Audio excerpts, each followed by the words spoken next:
Hi guys, ఈరోజు మనం వచ్చేసి అసలు క్లాస్లో how to pass BTech sem exams ఏంటో చూద్దాం. ఫస్ట్ థింగ్, మన సెమ్ ఎగ్జామ్లో పాస్ అవ్వాలంటే మన దగ్గర రన్నింగ్ నోట్స్ అనేది ఉండాలి. Running notes is very important guys. Running notes అంటే ఎక్కడో దొరకదు. మీ సార్లు కానీ మీ మేడమ్స్ కానీ చెప్పే నోట్సే మీకు running notes. Almost 90% of the students running notes రాయరు. ఎందుకంటే వాళ్ళు తర్వాత యూట్యూబ్లో కానీ వాళ్ళ ఫ్రెండ్ పెట్టే పీడిఎఫ్లో కానీ చదువుకుందాం అనుకుంటారు. అదే పెద్ద మిస్టేక్. ఆల్మోస్ట్ 90% అందరూ వన్ డే బ్యాటింగే చేస్తారు. ఆ వన్ డే బ్యాటింగ్లో మీ దగ్గర రన్నింగ్ నోట్స్ లేకపోతే ఎంత ఇబ్బందిగా ఉంటుందో తెలిసింది. మన యూట్యూబ్లోకి వెళ్ళి క్లాసులు వినాలన్నా కానీ ఒక్కొక్క టాపిక్ వింటే చాలా టైం వేస్ట్ అయిపోద్ది. మనకి నెక్స్ట్ డే మార్నింగ్ వచ్చి ఎగ్జామ్ ఉండిద్ది, అందరూ కంగారు పడతారు, అది అంత ఎక్కదు.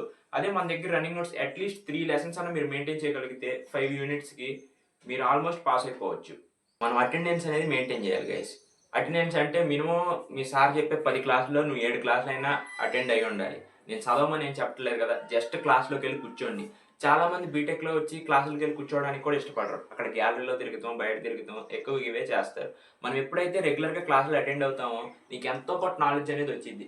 ఆ నాలెడ్జ్ నువ్వు వెళ్ళే ప్రతి క్లాసు ఏదో ఒక ఉపయోగం ఉండిద్ది.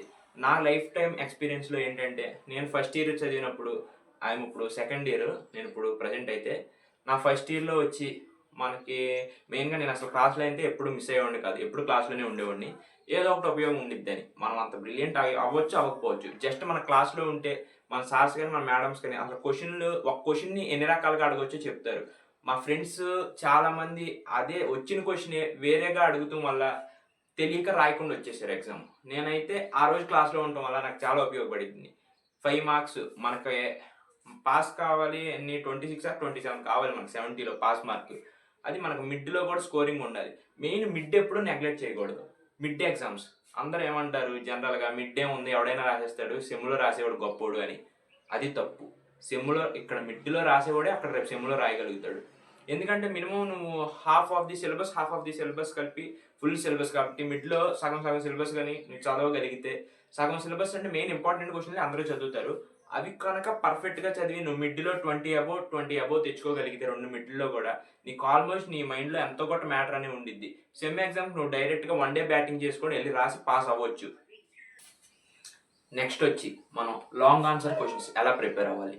లాంగ్ ఆన్సర్ క్వశ్చన్స్ వచ్చేసి మెయిన్గా మనం ఈజీ లెసన్ నుంచి స్టార్ట్ చేయాలి. డిఫికల్ట్ లెసన్స్కి వెళ్ళిపోకూడదు. మనం 5 యూనిట్లు చదువుతున్నాం అంటే అందులో ఫస్ట్ ఈజీ లెసన్నే మొదలు పెట్టాలి. చాలామంది తెలియక ఫస్ట్ డిఫికల్టీ చేసుకుంటే ఈజీయే కదా తర్వాత చేసుకుందాం అనుకుంటారు. అదే పెద్ద మిస్టేక్ అయ్యింది. ఎప్పుడైనా ఈజీగా మనకు వచ్చే మార్క్స్ని పోగొట్టుకోకూడదు. టఫ్గా వచ్చేవి అది మనం తర్వాత ప్రిపేర్ అయితే మన వల్ల అయింది. ఎప్పుడైతే మన చేతిలో ఉన్న మార్క్స్ ఈజీగా ఉండేది, నువ్వు సరిగ్గా ప్రిపేర్ అవ్వకపోవడం వల్ల నీకు వచ్చే ఈజీ లెసన్లో మార్క్స్ కూడా పోతే నువ్వు టఫ్ రాస్తామో రాయలేమో చెప్పలేము. అందుకని మెయిన్ ఫస్ట్ ప్రిఫరెన్స్ ఈజీ లెసన్స్కి ఇవ్వండి. 10 మెయిన్గా మనం ఈజీ లెసన్స్ ప్రిపేర్ అయ్యేటప్పుడు ఎలా చదవాలంటే, లాంగ్ ఆన్సర్స్ క్వశ్చన్స్ ఎప్పుడుగైనా కానీ మనకు మెయిన్ పీడిఎఫ్లో చూస్తే మనకు అర్థం కాదు. లెసన్ పీడిఎఫ్లో మనకు షార్ట్ పీడిఎఫ్స్ ఉంటాయి. అవి మన ఫ్యాకల్టీ మనకు ప్రొవైడ్ చేయడం ద్వారానో, లేకపోతే మన పక్క క్లాసులకు ఆల్ ఫ్యాకల్టీ ప్రొవైడ్ చేయడం ద్వారానో ఎవరి దగ్గర ఒకటి ఉంటాయి. మీ ఫ్రెండ్స్ని అనుకొని ఆ షార్ట్ పీడిఎఫ్స్ తీసుకోండి. దాంట్లో చూసి దాంట్లో ఉన్న సబ్ హెడ్డింగ్స్ కానీ సబ్ డెఫినేషన్స్ కానీ నార్మల్గా చదువుకొని దాన్ని బట్టి మనం ఎలాబరేట్ చేసుకొని రాస్తే సెమ్ ఎగ్జామ్లో ఈజీగా పాస్ అవ్వచ్చు. నెక్స్ట్ వచ్చేసి అయితే 2 మార్క్స్ క్వశ్చన్స్. చాలామంది 2 మార్క్స్ క్వశ్చన్స్ని చదవడానికి ఎక్కువ ఇష్టపడరు. ఎందుకంటే ఏముంది లెసన్లన్నీ చదువుకున్నాం కదా దాంట్లో బట్టి రాసేయచ్చు అనుకుంటారు. మనకు డైరెక్ట్గా మనం చదివిన క్వశ్చన్స్లో డెఫినేషన్స్ ఇస్తే రాయగలుగుతాం. అదే ఇవ్వకపోతే ఏం చేస్తారు, ఎప్పుడైనా 2 మార్క్స్ క్వశ్చన్స్ని నెగ్లెక్ట్ చేయకూడదు. రేపు ఒకవేళ పేపర్ అనేది టఫ్గా వస్తే నిన్ను కాపాడేది ఆ 2 మార్క్స్ క్వశ్చన్సే. 2 మార్క్స్ క్వశ్చన్స్ ఎవరో వదలకండి. ప్రతి లెసన్లో 2 మార్క్స్ క్వశ్చన్స్ చదవండి. అలా చదివాక జస్ట్ ఒక 2-3 సార్లు మనం రివైజన్ చేసుకుంటే చిన్న చిన్న క్వశ్చన్సే కాబట్టి ఈజీగానే మనకు గుర్తుంటాయి.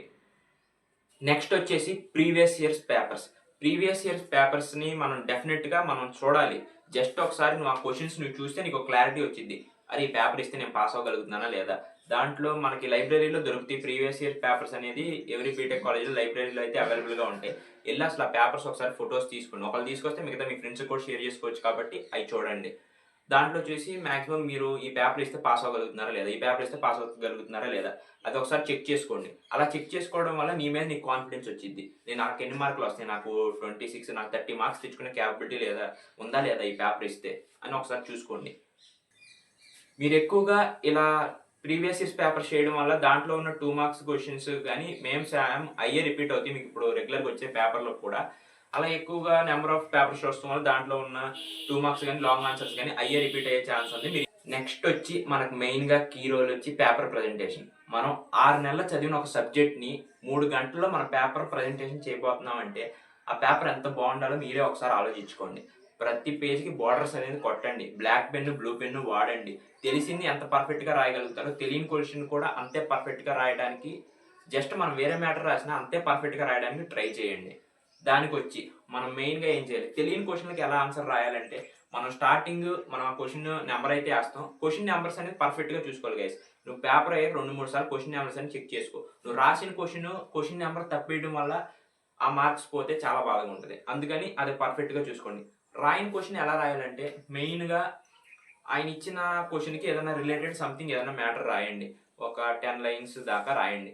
నెక్స్ట్ వచ్చి ఆ లెసన్లో నీకు వచ్చిన వేరే క్వశ్చన్ అయితే ఉంటుంది కదా, ఏదో 1-2 క్వశ్చన్ చదువుతావు కదా, ఆ క్వశ్చన్ ఇక్కడ తీసుకొచ్చి రాసేయండి. ఎప్పుడైతే ఈ పైన మ్యాటర్ ఏదో కొంచెం వస్తారు కాబట్టి కొంచెం రిలేటెడ్గా రాసావు, నెక్స్ట్ ఎప్పుడు వేరే క్వశ్చన్ రాసావు కాబట్టి ఈ కుర్రోడు కొంచెం ఏదో కూడా చదివాడు, ఆ చదివిన క్వశ్చన్ రాలేదనుకుంటా అని ఒక పాజిటివ్ మైండ్ సెట్ అయితే మన పేపర్ ఎవాల్యూట్ చేసే ఆయనకు ఉండిద్ది. అప్పుడు మ్యాక్సిమం 5కి 2.5 to 3 మార్క్స్ వేస్తానికైనా ఇష్టపడతారు వాళ్ళు. టైం మేనేజ్మెంట్ గురించి ఏమంటావంటే, నువ్వు ఇదంతా చేసేటప్పుడు టైంని మేనేజ్ చేయాలి. Time management is very important. నువ్వు ఎన్ని లైన్స్ రాస్తున్నావు అనేది కాదు, అన్ని క్వశ్చన్స్ రాయగలుగుతున్నావా లేదా, టైం సరిపోతుందా లేదా అన్ని రాయడానికి. నువ్వు జస్ట్ టైం అనేది క్రాస్ చెక్ చేసుకుంటూ ఉండాలి, ఎంత అయిందో. మెయిన్ వచ్చి మనం ఇన్విజిలేటర్ని కూడా అడగాలి, సార్ టైం ఎంత సార్, ఇంకెంతసేపు ఉంది సార్ అని.